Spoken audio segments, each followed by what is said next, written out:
Hello everyone. आप सुन रहे हैं मेरे साथ हमारी अधूरी कहानी का भाग 3। अरे, आप नहीं जानते मेरे पापा को। उन्हें इस जगह का चप्पा चप्पा पता है और हमारे यहाँ तो शिकारा भी है।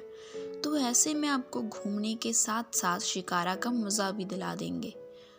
गौरी मोक्ष की तरफ देखते हुए उल्टा चलते हुए कहती है तो उसकी बातें सुन मोक्ष सिर हाँ में हिलाने के अलावा कुछ नहीं कहता। तो वहीं गौरी कुछ न कुछ बोले जा रही थी। वो ऐसे ही बिना ध्यान के चले जा रही थी कि उसका पैर किसी चीज़ में अटक जाता है और वो पीछे की तरफ गिरने को होती है कि मोक्ष उसका हाथ पकड़ लेता है और गौरी हवा में ही झूलती हुई उसके सीने पर हाथ रख लेती है। तो मोक्ष उसे झटके से सीधा खड़ा कर देता है और इस पर गौरी कुछ कहने को होती है कि मोक्ष अपनी पैंट की जेबों में हाथ डाले आगे बढ़ जाता है। आप कहाँ ठहरे हैं? गौरी के ऐसा पूछते ही मोक्ष एक पत्थर को ठोकर मारकर दूर भगाते हुए कहता है, यहीं कहीं। यहीं कहीं कहाँ? यहीं पास में। मोक्ष फिर इतना सा कहता है तो गौरी उससे पूछती है, यहीं पास में कहाँ? मोक्ष अपनी एक भव उठाए उसे देखता है तो गौरी दांत दिखाते हुए अपना सिर हाँ में हिला देती है और फिर वो दोनों आगे बढ़ जाते हैं। डल पर ही बने हुए उन घरों के पास से वो गुजरते जा रहे थे और गौरी आगे चल रही थी तो मोक्ष उसके पीछे। कुछ पलों बाद गौरी एक छोटे से लकड़ी के ही बने घर के आगे रुक जाती है, जहाँ पर बाहर एक आदमी बैठा शिकारा पर एक लकड़ी का टुकड़ा फिट कर रहा था और गौरी उस आदमी को पुकारते हुए कहती है, बाबा। वो आदमी यानी गौरी के पिता पलटकर उसकी तरफ देखते हैं तो गौरी मुस्कुराते हुए उनकी तरफ बढ़ जाती है और मोक्ष आसपास देखते हुए वहीं खड़ा रहता है। गौरी अपने बाबा से कुछ बात कहती है और वो उसके साथ मोक्ष की तरफ चले आते हैं और हाथ जोड़कर कश्मीरी भाषा में उनका अभिवादन करते हैं। उनकी बात सुन मोक्ष अपना सिर हाँ में हिला देता है कि तभी गौरी अपने सिर पर हाथ दे मारती है और कहती है, अरे, आपको तो समझ नहीं आई होगी ना कि अभी अभी बाबा ने क्या कहा। रुको रुको, मैं समझाती हूँ। गौरी आगे कुछ कहने ही जा रही थी कि मोक्ष कहता है, मुझे पता है उन्होंने क्या कहा, तो आपको ट्रांसलेटर बनने की कोई ज़रूरत नहीं है मिस वाइट दुपट्टा। मोक्ष की बात सुन गौरी उसे मुंह बना लेती है और उसका मन करता है कि उसी का कैमरा उसके मुंह पर दे मारे, पर फिर काम का बंदा है सोचकर वो अपने बाबा के साथ उसे लिए अंदर चल देती है। अंदर आकर मोक्ष चारों तरफ नजरें घुमाता है। उसे अपने घर को यूं ताकता देख गौरी कहती है, छोटा लग रहा होगा ना घर?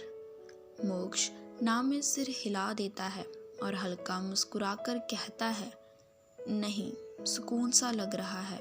और ये खुशबू? मोक्ष के इतना कहते ही गौरी मुस्कुरा देती है, अरे ये तो माँ ने चाय बनाई होगी। मोक्ष हाँ में सिर हिला देता है और वहीं पड़े पेड़ के काटे आधे टुकड़े पर बैठ जाता है, जिसे बैठने के लिए ही लगाया गया था और उसकी नज़रें गौरी के घर पर घूमने लगती हैं और तब तक गौरी घर के अंदर की तरफ भाग जाती है। तभी गौरी के बाबा मोक्ष के सामने लकड़ी के पटरे पर बैठ जाते हैं और कहते हैं, कहाँ घूमना पसंद करेंगे आप पहले? मोक्ष उनकी तरफ देखता है और कहता है, जी, जहाँ आप कहें। मोक्ष के इतना कहते ही गौरी के बाबा बहुत सारी जगहों के बारे में उसे बताने लगते हैं, जिन पर मोक्ष बस हाँ में सिर हिलाए जा रहा था।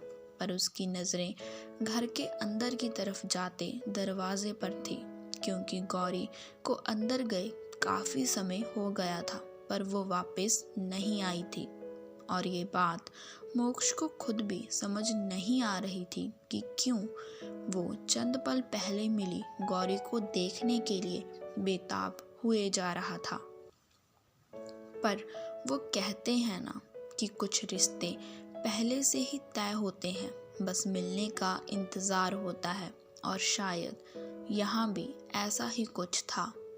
तभी बोलते बोलते गौरी के बाबा खांसने लगते हैं और उनकी आवाज़ सुन मोक्ष का ध्यान उनकी तरफ जाता है और वो कहता है, आप ठीक हैं? मैं पानी लेकर आऊं? वो ना में सिर हिला देते हैं और कहते हैं, नहीं नहीं बेटा, मैं ठीक हूँ। तो ऐसा करते हैं, कल सुबह जल्दी आ जाइएगा, मैं आपको शंकराचार्य मंदिर ले चलूँगा और उसके बाद जहाँ आप पहले जाना चाहें वहाँ चलेंगे। मोक्ष अपना सिर हाँ में हिलाता है और फिर उसे कुछ याद आता है और वो एकदम से कहता है, नहीं सुबह नहीं, शाम के समय, सुबह मुझे कुछ काम है। उसकी बात सुन गौरी के बाबा कुछ सोच में पड़ जाते हैं और फिर मुस्कुराकर हाँ में सिर हिला देते हैं और मोक्ष जाने के लिए उठ खड़ा होता है। मोक्ष जाने के लिए अपने कदम आगे बढ़ाता ही है कि दरवाजे पर से गौरी भागते हुए आती है और साथ ही घर के अंदर की तरफ आवाज़ देते हुए कहती है, माँ मैं आती हूँ। उसके इतना कहते ही अंदर से हाँ में जवाब आता है और गौरी अपने बाबा से कहती है, मैं इन्हें छोड़कर आती हूँ, पता चला खो गए अंधेरे में और कहीं झील में जाकर गिर गए। गौरी के बाबा हंसकर ना में सिर हिला देते हैं। तो वहीं मोक्ष घूरकर गौरी को देखता है तो गौरी सीधा बिना कुछ कहे आगे बढ़ जाती है और मोक्ष सिर हिलाते हुए उसके पीछे चल देता है। तो कैसा लगा आप सबको ये भाग, कमेंट कर ज़रूर बताएं और मेरी आगे आने वाली कहानियों को सुनने के लिए मेरे इस चैनल को सब्सक्राइब ज़रूर कर लें। धन्यवाद।